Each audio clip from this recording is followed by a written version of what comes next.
Okay, folks, we're going to do the guided bouncing ball. It's actually quite simple. What we'll do is hit flash file right here, ActionScript 2, and I'm going to just zoom out by pressing Control minus one time, and that will allow you to see the entire stage.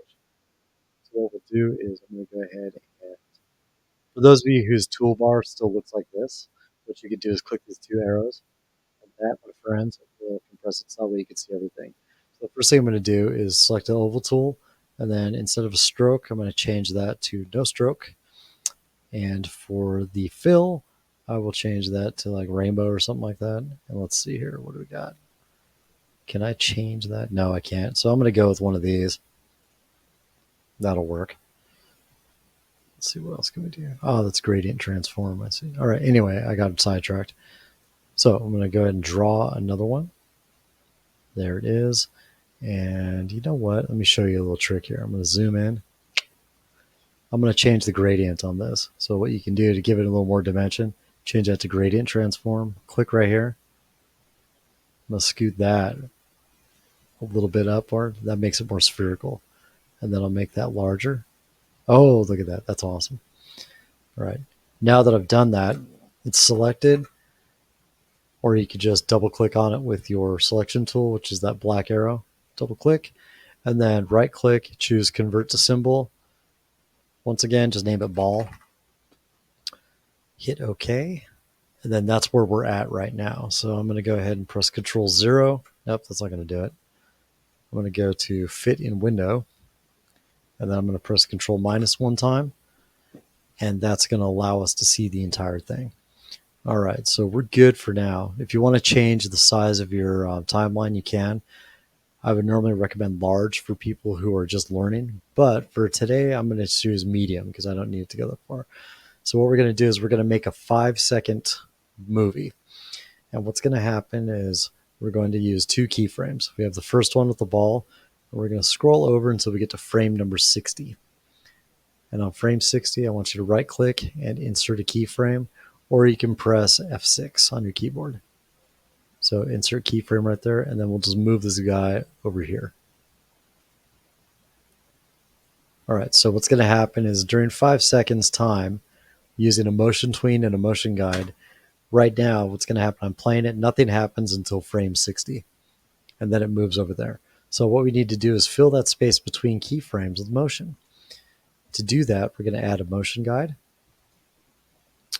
And with the motion guide layer, this allows us to draw the path that we want the ball to take. So we have 5 seconds to fill here. Now, don't make a too crazy path. I did that the last time, and it just didn't really work out well. It was kind of jarry and janky. So I'm just going to make a smaller path, which doesn't fill as much space, and it's smooth. So I'm going to take the pencil tool, and then I'm going to go ahead and set the mode to smooth. That way it doesn't have any sharp corners. So I'll start over here, and then just kind of draw it around. So it's just kind of going to go up and down and up and down like so. And that's the path. All right. So in the meantime, I can lock this layer now. I'll select layer one, and then with my selection tool, grab this guy and make sure that you can snap it to the end. I'll scroll over to frame number 60, and I'm going to snap it over here. And now what I can do is I can add a motion tween.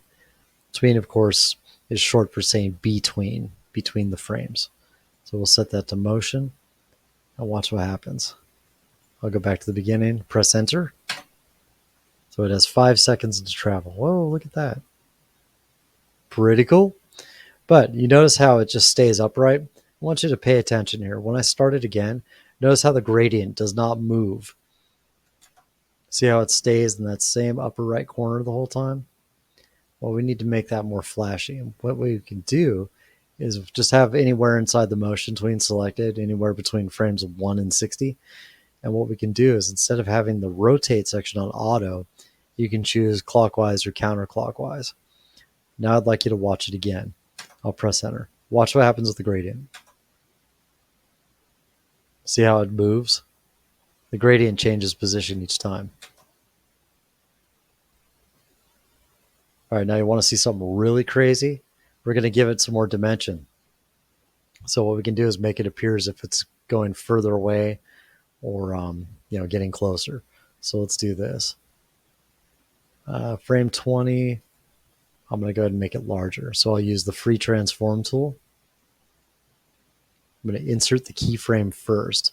So right here, I'll insert a keyframe on frame 20, and now I'll make this thing bigger. Boom. Okay. And then on frame 45, I'm going to make it real small. I'll insert a keyframe on 45. I'll make it teeny tiny, like it's disappearing. And we'll leave it at that. Now I'm going to press enter and watch it do. Oh man, look at that. It's coming up. Ooh. I wonder if it would be good on frame number 1 if I started off small. So I'll make that smaller too. Now let's see how that turns out.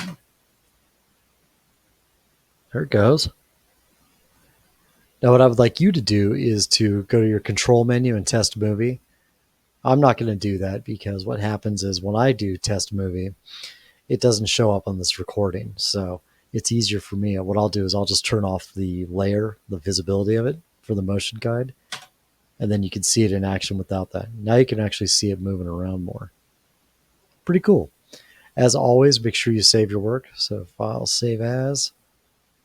And for this one, that's actually chapter 3, not chapter 2. It's a guide ball and click save. There we go. Hope you all enjoyed it, and I will see you later.